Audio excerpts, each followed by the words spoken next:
Jadi kandungan surah Al-Fatihah sangat dalam dan komprehensif. Mulai dari hal-hal yang bersifat langit. Kalau saya bicara langit, Bapak Ibu, mungkin beda dengan kalau pencerama lain menyebut langit. Eh, dalam Al-Quran itu kan ada dua makna. Ada makna konotatif, ada makna denotatif.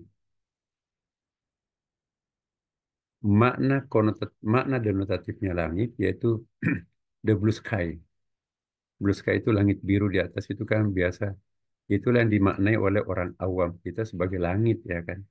As-sama ada as-samawat jamaknya langit-langit. Ya jadi itu. Itu makna denotatifnya. Makna denotatif itu makna hakikinya. Ya, makna majazi. Makna hakiki di dalam ilmu mantik, ilmu bahasa Arab ya. Ada lagi makna konotatif, makna majazi, metafornya. Langit berarti celestial. Jadi celestial itu artinya celestial itu bersifat celestial itu di dalam rasa bahasa Inggrisnya itu sesuatu yang agung, sesuatu yang tinggi, sesuatu yang suci, sesuatu yang the best, perfect, sesuatu yang abstrak dan sesuatu yang the top one. Ya, itulah disebut dengan as-sama. Lawannya ialah bumi, bahasa Arabnya al-ard. Al-ard itu makna konotatifnya itu the earth.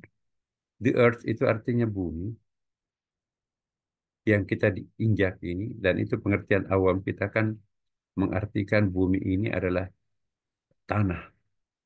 Padahal al-ard itu juga punya makna konotatif.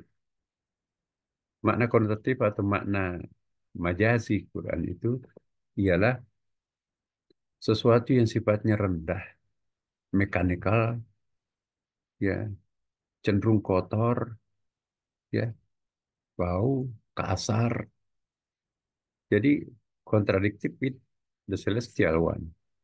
Jadi there are celestial on the top one and terestial di bawah. Nah, ketika nanti Allah mengatakan as-sama wal ard, jangan hanya artikan konotasikan oh itu langit. The only one meaning of the sky. The sky could be also understood as the celestial prophecy for example ya. Jadi apa ya? Dunia dunia langit lah, dunia tinggi. Dunianya para malaikat, dunianya Tuhan. Sedangkan di bawah ini dunianya makhluk kasar, syahadah manusia, binatang dan seterusnya. Ya enggak salah juga sih. Dari hal-hal yang bersifat duniawi, worldly, sampai ke hal-hal yang bersifat ukhrawi, eskatologis, ya. Jadi janji dan ancaman dan penghambaan diri kepada Allah Subhanahu wa taala.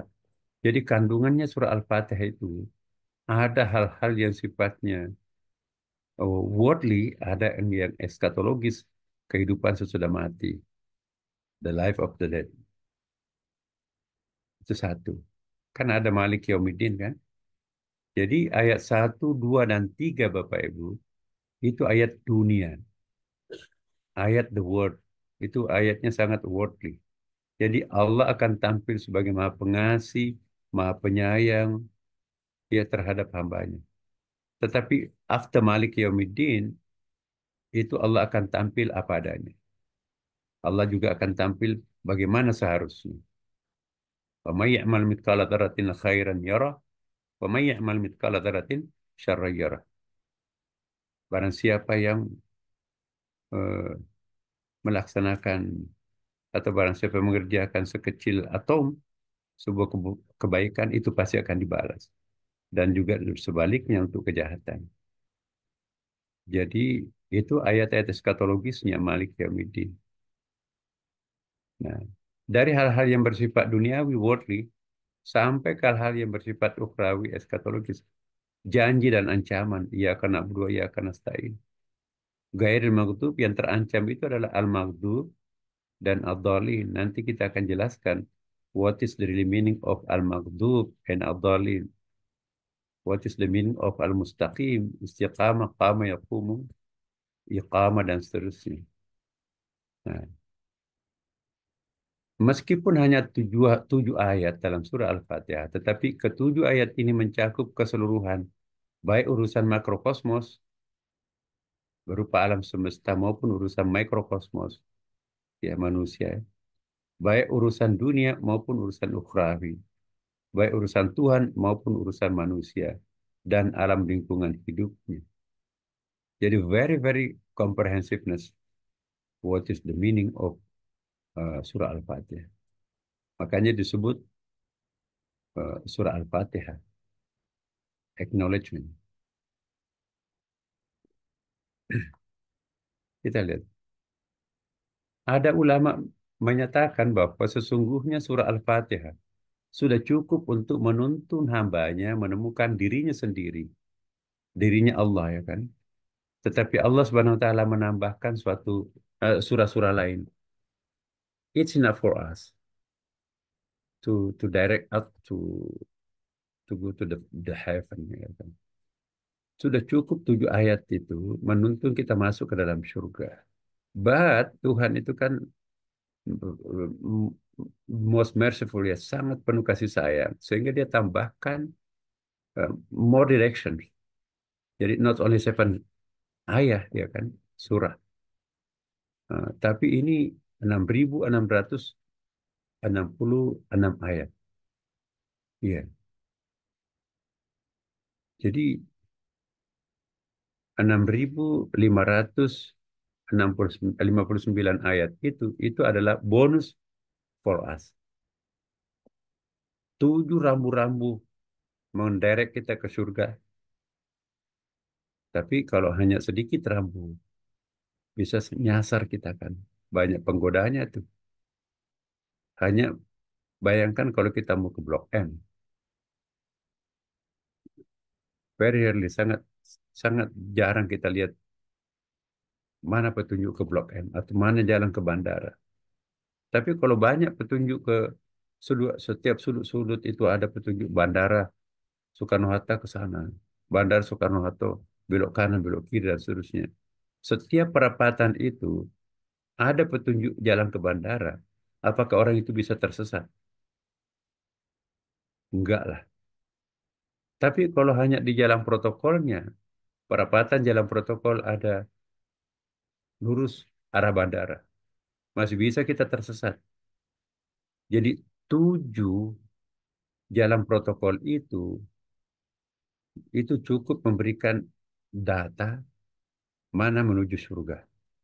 Tapi persoalannya banyak lorong-lorong di sebelah kita kan.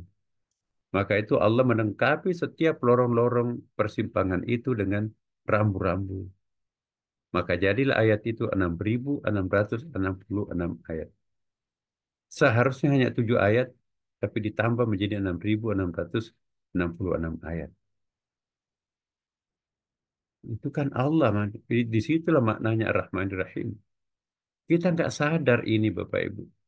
Coba kalau Tuhan hanya menurunkan 7 ayat, ya, I think tidak semua kita itu bisa menemukan bandara itu.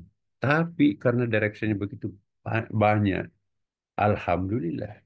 Jadi makin banyak ayat yang turun dalam satu umat itu makin bagus. Bandingkan Ten Commandment-nya Nabi Ibrahim itu kan. Ten Commandment itu 10 petunjuk. Kita, ya, more than 6,000. You can imagine bagaimana mercifulnya Allah terhadap kita kan. Makin banyak direction menuju ke sebuah alamat, semakin kecil kemungkinan seseorang itu salah alamat ya kan.